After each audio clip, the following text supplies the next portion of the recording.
Trump riles up Canada. Well, a teary-eyed Trudeau says, "We got you." And the Liberals will have their vote this weekend. This is the Great White North Report. I'm in love with the system. Never going home. I'm in love. Hey, welcome back to the channel. It's been a long time. I've been biting my tongue for the last couple of months. But I cannot stand it any longer and must rant. That's what I do. So ever since Trump got elected, he's been rattling the saber with these tariffs. They're on again, off again, on again. Some of them are on, some of them are off. Whatever. It's going to happen. We got the best we can do. Actually, I like what Ford did and said, we'll turn off the electricity.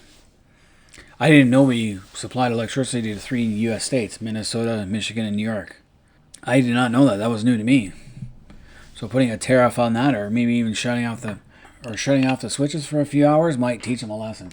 But I also understand where Trump's coming from. Trump is trying very hard to get rid of to balance the budget, or at least cut costs in the United States, because they are looking at a debt bomb of wide proportions. $32 trillion is currently what their debt is at, and that's not sustainable. Even Canada, which has only a tenth of the population of the United States, has a $1.2 trillion debt. And we can't even sustain that. That's not sustainable for us, too. Now, Trump, of course, has made his 51st state remark. Well, actually, he called Trudeau the governor of the 51st state. Trump's speaking hyperbole on this one. He doesn't really mean it unless Canada was to vote itself into to ask to join the United States. And we do have a small population that would willingly do that. I think they're called the Buffalo Party, but we also have a lot of recent immigrants to this country who would rather be in the States, but they couldn't get to the States, so they came to Canada as their second best choice. I know of a couple like that. Once they get firmly established in Canada, they apply to go live in the United States, and they've gone. It's too expensive in Canada. There are many people who think that being part of the United States would make things cheaper. But that being said, I don't take Trump's 51st state seriously. It would have to be a military invasion, and that would be a disaster internationally for him. And he's not going to do that. He's not the type of guy to start a war like that. So for me, it's just in one ear out the other when he says stuff like that. Tariffs, yes, I understand. He's trying to make America great again. I wish we had a Canadian Prime Minister who did that. Trudeau is not a Canadian Prime Minister. He's a globalist, a pan-national Prime Minister. That's what he thinks of Canada, as a pan-national state, not as a Canadian state. I believe Trudeau has damaged the Canadian national identity with his policies and his divisiveness. He's divided us so badly. Trump has done the same in the United States. But like I said, I understand where Trump is coming from. He needs to cut costs in his own government, and there is a lot you can cut from the States. They found a lot. Unfortunately, mainstream media, even here in Canada, orange man bad. Trump could walk on water, turn water into wine, forgive you for all his sins, but the mainstream media in both Canada and the United States and all the lefties out there would still nail him up to the cross. Wouldn't matter. So like I said, I don't take Trump's 51st state seriously, but it did. One thing Trump did do for us was he brought out our Canadian nationalism again. He reminded us that we are very patriotic Canadians. The hockey game, the Four Nations thing, which I didn't even watch because I thought it was just a waste of time as an all-star game. It's not a true Canada Cup like we had in the 80s. Other good teams are not there, like the Russians and the Slovaks and Czechs. It was supposed to replace the all-star game. That's all it was. It wasn't supposed to be anything special, but it became more special, I guess. Anyway, so what do? We brought out Joe Canada. Remember those Molson Canadian? Hi, I'm Joe. We are Canadian. And all the parody ones. I am a Newfoundlander. I am a dumb American. All those ones. There were so many. They brought this guy out of retirement. Canadian patriotism is making a comeback, and I'm glad to see that. I'm a proud Canadian, and I love seeing this. So that's good. Trump has brought out our Canadian nationalism more than Trudeau ever has in the last 10 years, or 9 years since we had that clown. So that's one good thing Trump did for us. And of course Trudeau says, tells Canadians we got you. Meanwhile, he doesn't. He's a lame duck prime minister. As soon as the Liberals pick their new leader, he will transition out and he will, I don't know if he's going to sit in Parliament because he still has a riding to represent. But he's definitely on the shelf. His time has come. He has to go. And it's long overdue. If it wasn't for the NDP, we would have got rid of him a couple of years ago. But you can thank the NDP that, and that's why their numbers are tanking in the polls. A lot of NDP voters are actually switching to the Liberals, which is why you see a surge in Liberal numbers right now. But for having to cry and say he's got us, he didn't have us. He had everyone else but us. Man up, Trudeau. You screwed up big time. Now we got to pay the price for your mistakes. So I don't buy his little teary-eyed thing. For me, it's just na na na na na na na na.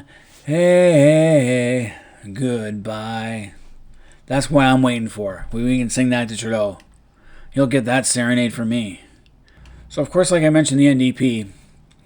And the NDP, because they're looking at very bad poll numbers. I think they're polling less than 12% right now. And if there was an election tomorrow, they would only maybe get 12 or 13 seats nationally, which is terrible. Singh has to go.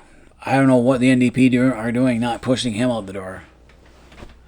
So Jughead here is walking back his pledge to defeat the Liberals at the soonest possibility. Now he wants to wait. Because they know they're going to get destroyed in the next election. The NDP are too much embedded with Trudeau and the Liberals.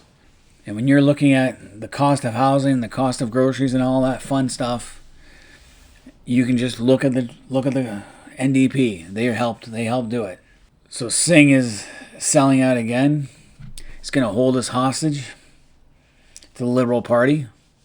And he's not doing the NDP any favors or Canadians any favors. He says, oh, with a tariff war, we got to stay in power to help out. No, you don't. You got to call an election. We go in with a majority government who is in a stronger position than a minority government propped up by a bunch of leftists who want to spend a lot of money. Because that's what the NDP do. They spend money. Big government. This is what Trump's trying to do in the States. Get rid of the big government. All the fat that the government has. We are in the same boat. We have too much fat in our government. Too many programs that don't help everybody and only help a few people. And we have a bureaucracy behind them. We have to get rid of people. Cut costs in our bureaucracy. Make it more efficient. That's what Elon Musk is doing. Elon Musk was great until he joined Trump, and then now he's more hated than Trump, I think, right now. No, he's a smart guy. He's a billionaire. He knows what he's doing. You don't run a company and make $1 billion unless you're smart and know what you're doing and your company's efficient. So let's get rid of the NDP. Jughead should go by the wayside with his buddy Trudeau as well. Now, we come to the Liberal leadership race. We're going to get a new Liberal leader. On Sunday, they're going to vote for one. Now, there was 7. Now we're down to 4. The first guy they have, I can't even remember his name. He's from Ottawa. He had no hope in hell. He wanted to abolish the monarchy and become a republic. And he was in bed with Prime Minister Modi of India. He had met him a couple of times privately. So he was not, I can't even remember this guy's name now, but I would never have voted for him, even if I was a Liberal. He was the first to go. Christia Clark from BC, they got rid of her because some comments came up. CBC was the one that got rid of her. CBC is very much a Liberal mouthpiece. Leftist Liberal mouthpiece. They're in bed with the Liberals too. They're scared shitless of the Plaviev because he's threatened to defund the CBC. The CBC is one of those things that costs us too much money for something I don't even watch. I think CBC, the only time I ever watched CBC was when they have Hockey Night in Canada and when the Olympics are on. Other than that, I don't watch any of their shows. Or even news broadcasts if I can help it. I'll go to their website because that's the only to see what's going on. But I don't spend a lot of time on their radio or TV. Anyway, they are the ones that help torpedo Christia Clark's leadership bid. And then they had Ruby Dalla. I think that was her name. She had been a former member of parliament in the federal government, but she stepped down in 2015 or something like that. I don't remember her story. I just know that she was rudely kicked out of the Liberal leadership race, and she found out while being interviewed on CBC. They already knew before she did. And again, she got torpedoed in a very unprofessional way. So who do we got left? We got Karina Gould, Frank Baylis, Chrystia Freeland, and Mark Carney. Now, my prediction is Mark Carney will win. Simply because he's an outsider.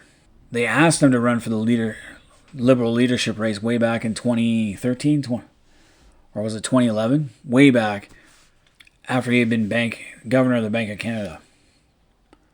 He declined, or something happened, and they got Trudeau instead, and then he went off and became the head of the Bank of England with mixed results. A lot of people in Britain are not happy with his performance. And Britain hasn't come out of its economic slump because of his policies. So I don't know how good he really is. He talks a big game. He is a globalist. He also has Mark Carney has a lot of special interest groups. He belongs to a lot of boards. Sure. And he has conflict of interest issues. That's the knock on him. The plus for him is that he's not really connected to the Trudeau years and all the mismanagement that happened. So he can step away and say, hey, I wasn't part of it. It wasn't my idea. But he has all this other conflict of interest. He is a globalist. He's not really a Canadian.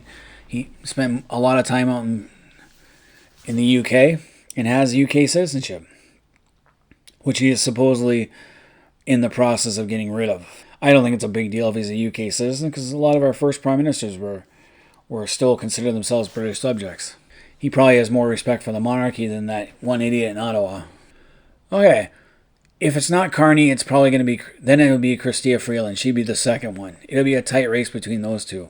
Carney has the support of the elites in the Liberal Party. Freeland has probably more support in the grassroots part of the party. Chrystia Freeland has been busy trying to walk back every policy decision that Trudeau made and that she supported full-heartedly while she was there. She is too closely tied to Trudeau in the minds of a lot of voters, and I don't think she will do well. She'll get hammered. Poilievre will hammer her in a debate over her policy. Remember, it's her economic policy that over the last couple of years that drove up debt and the cost of housing and living. So good luck trying to explain that one away. Frank Baylis is a dark horse candidate, I think. He makes the most sense. Like Carney and Freeland are saying they can fix the economy within 3 years, and Baylis is saying no, it's going to take longer than that because and it's going to take a lot of deep cutting. Baylis understands this. He is a businessman himself. I don't think he's in Parliament right now, but he was at one time as a Liberal. He's also saying that in order to get her to soften the blow of tariffs, we need to have closer ties to other Commonwealth nations, the UK, Australia, New Zealand. Makes perfect sense. I've been calling that myself too. We should have more closer ties to Commonwealth countries. Start doing more trade with them, which isn't such a far off thought because we used to do that. We used to have closer ties to the UK. Why not expand that to Australia and New Zealand? Karina Gould, again, she's another one. She doesn't really have that big of a following, I don't think. She won't win. She's too closely tied to Trudeau as well. And the fact that she got this far is good for her. Personally, I don't care which one of them wins.